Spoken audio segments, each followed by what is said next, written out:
A couple of things. First of all, we like to see a big market, a big pain point, something that a customer is really, really eager to have solved for them, and then a solution that seems to make sense. That's probably the first thing we listen for. Of course, going hand in hand with that is the entrepreneur.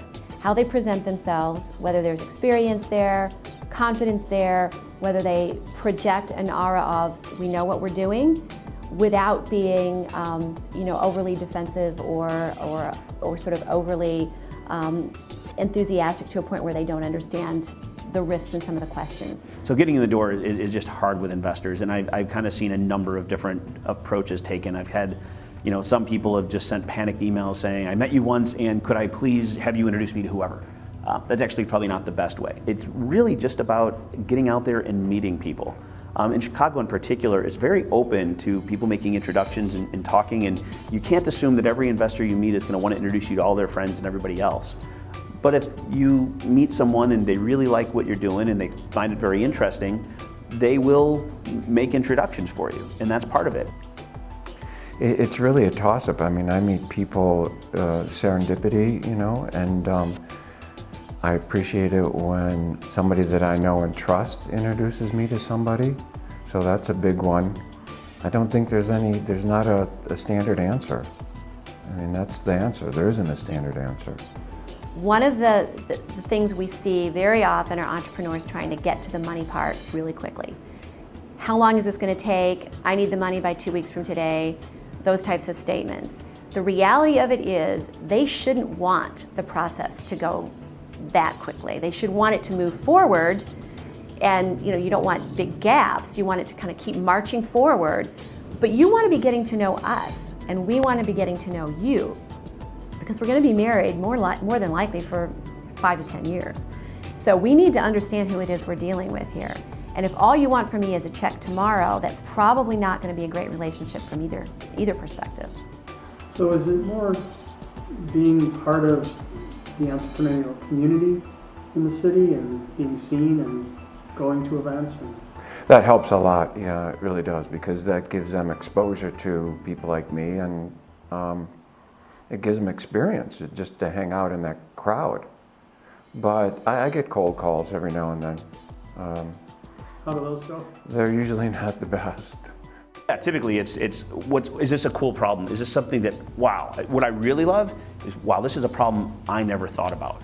But they're right, that is a problem. And then you're like, and if you do this and you do that, you can, that's gonna change something. And I get excited about companies where I see them going into an area that no one else has gone into, or no one's gone into it this way, that it's not just a tweak on what they've seen already in the market, and that we just do it one way better, but we're changing something. And as a result, this is the bigger picture we're going to be able to put out. This is what's going to change in the market. This is how consumers' lives are going to change, businesses' lives, whoever you're targeting. So that's really what gets me going is, that it's a cool idea, it's a cool problem, and you're solving it in a really neat way, and it's something I want to be involved with. It is all about money, but I think there's a bigger question that I keep asking, and that is, what are you doing? I mean, what are we doing? And what are we doing? I mean, I'm serious, like, what are we doing? Okay, you start this company, you've got this idea, well, what's the point? And I would say the biggest hook for me, so if you're gonna get my interest, if you can point to some problem where your software company product helps solve a problem and at the same time makes money, then you really have my attention. And so I'll have some people come up and they'll be talking to you and right away say, so I'm raising money, and they'll like start sliding term sheets on the table and such. Hey, hi, what exactly do you do again? If you come out right away and say, I want money, that's why I'm here, you won't get an introduction to any of their other friends, because they know their friends and the people they know don't want to be approached in that way either. Don't bring up, and yes, you're fundraising. It's obvious to all of us. If you're a startup and you're talking to someone who's known as an investor in the city, we all know you're fundraising, period. Got it, not a problem. Don't just slap us in the face with it. Get us interested in the idea. Get us interested in what you're doing. And remember, you're not going to have a lot of time to get those points across. I mean, this is about asking, first of all, for somebody's time and mind share. Secondly, for the money. And it's important to be respectful of both of those things. We don't want to hide. We want deal flow. We want to meet good entrepreneurs. We don't want to miss the next great thing.